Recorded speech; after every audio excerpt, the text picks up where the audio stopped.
ನಮಸ್ಕಾರ, ಶುಭೋದಯ. ಈ ದಿನ ಶುಭ ದಿನ, ಈ ದಿನ ಒಳ್ಳೆಯ ದಿನ. ಎಲ್ಲ ದಿನಗಳು ಒಳ್ಳೆಯ ದಿನಗಳಾಗೆ ಇರ್ತಾವೆ.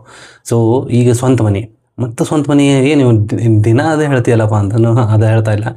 ಯಾಕೆ ಹೇಳಾಕತ್ತೀನಿ ಅಂತಂದರೆ, ಇವತ್ತು ದಿನ ಈಗ ಏನಾಗ್ಬಿಟ್ಟೈತೆ ಅಂದ್ರೆ ಪ್ರತಿಯೊಬ್ಬರು ತಲೆಯಲ್ಲಿ ಕುಂತಿದ್ದೇನೋ ಸ್ವಂತ ಮನೆ ಇರಬೇಕು. ಸೊ ಏನೇ ಇರಲಿ ಸ್ವಂತ ಮನೆ ಐತೇನು ರೀ?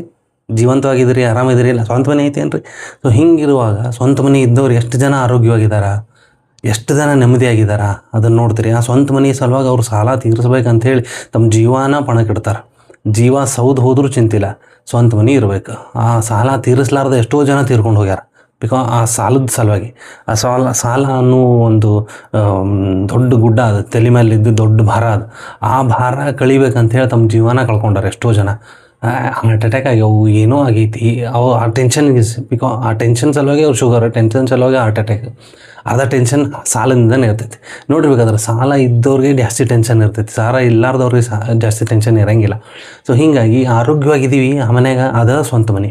ಅದು ಬಾಡಿಗೆ ಮನೆ ಆಗಲಿ, ನೀವು ಕಟ್ಸಿದ ಮನೆ ಆಗಲಿ, ಏನೇ ಇರಲಿ, ನೀವು ನೆಮ್ಮದಿಯಾಗಿದ್ದೀರಾ, ಅದ ಸ್ವಂತ ಮನೆ. ಸೊ ನೀವು ಎಷ್ಟೋ ಜನ 100% ಜನ ಮೋಸ್ಟ್ಲಿ ಅವ್ರಿಗೆ ಸ್ವಂತ ಮನೆ ಇಲ್ಲ, ಬಾಡಿಗೆ ಮನೆ ಇದ್ದಾರೆ. ಆದ್ರೆ ನೆಮ್ಮದಿಯಾಗಿದ್ದಾರೆ, ಹಂಗಾದ್ರೆ ಅದ ಅವ್ರ ಸ್ವಂತ ಮನೆ. ಎಷ್ಟೋ ಜನ ರಿಟೈರ್ಡ್ ಆದಮೇಲೆ ಮನೆ ಕಟ್ಸ್ಕೊಂಡಾರ.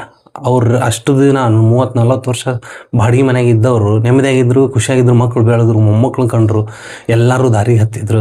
ಆ ಮನಿನ ಲಕ್ಕಿ ಮನೆ, ಸ್ವಂತ ಮನೆ, ಅದ ಸ್ವಂತ ಮನೆ ಅಂತ ತಿಳ್ಕೊಂಡು ಜೀವನ ನಡೆಸ್ಯಾರ. ಎಷ್ಟೋ ಜನ ಹಂಗೆ ಮಾಡತ್ತಾರೆ. ಇನ್ನೂ ಎಷ್ಟೋ ಜನಕ್ಕೆ ಮನೆಯೇ ಇಲ್ಲ, ಸ್ವಂತ ಮನೆಯೇ ಇಲ್ಲ. ಸೊ ಹಂಗಂತೇಳಿ ಅವ್ರು ಜೀವನ ಮಾಡೇ ಇಲ್ಲ. ಅವ್ರ ಮಕ್ಕಳು ಎಷ್ಟು ದೊಡ್ಡ ಸಾಧನೆ ಮಾಡ್ಯಾರ. ಡಾಕ್ಟರ್, ಇಂಜಿನಿಯರು, ದೊಡ್ಡ ಬಿಸ್ನೆಸ್ ಮ್ಯಾನು, ಪಾಲಿಟಿಷಿಯನ್ಸ್ ಆಗ್ಯಾರ, ಸೆಲೆಬ್ರಿಟೀಸ್ ಆಗ್ಯಾರ. ಎಲ್ಲನೂ ಬಾಡಿಗೆ ಮನೆಯಾಗ ಆಗಿರ್ತಾರೆ. ಸೊ ಹಿಂಗಂತೇಳಿ ಅದನ್ನು ಕೀಳಾಗಿ ನೋಡಬೇಡ್ರಿ. ಸ್ವಂತ ಮನೆ ಅಂಥೇಳಿ ಅದ್ರ ಹಿಂದೆ ಬೆನ್ನು ಹತ್ತಿ ನೆಮ್ಮದಿ ಕಳ್ಕೊಂಡು, ಆರೋಗ್ಯ ಕಳ್ಕೊಂಡು ಹಂಗಿರೋದು ಬೇಡ. ಯಾವ ಮನೆಯಾಗ ಆರೋಗ್ಯವಾಗಿರ್ತೀವಿ ಅದ ಸ್ವಂತ ಮನೆ, ಯಾವ ಮನೆಯಾಗ ನೆಮ್ಮದಿಯಾಗಿರ್ತೀವಲ್ಲ ಅದ ಸ್ವಂತ ಮನೆ. ಸೊ ಹೀಗಾಗಿ ಯಾವುದು ತಲೆ ಕೆಡಿಸ್ಕೊಳಕ್ಕೆ ಹೋಗ್ಬೇಡ್ರಿ. ಎಲ್ಲನೂ ಒಳ್ಳೇದಕ್ಕಾಗುತ್ತೆ. ಆಗೋದಕ್ಕೆ ಒಂದು ಸಮಯ ಕೊಡ್ರಿ. ಎಲ್ಲದಕ್ಕೂ ಒಂದು ಸಮಯ ಅಂತ ಇರ್ತೈತಿ. ಆ ಸಮಯ ಬರೋವರೆಗೂ ನೀವು ಕಷ್ಟ ಪಡ್ಕೊತನೇ ಇರ್ರಿ. ನಿಮಗೆ ಒಳ್ಳೆಯದಾಗೇ ಆಗುತ್ತೆ, ನಮಗೆ ಒಳ್ಳೆಯದಾಗೇ ಆಗುತ್ತೆ. ಎಲ್ಲರೂ ಒಳ್ಳೆಯದಾಗಲಿ, ಶುಭವಾಗಲಿ, ನೆಮ್ಮದಿಯಾಗಿರ್ರಿ, ಆರೋಗ್ಯವಾಗಿರ್ರಿ. ಬಾಯ್.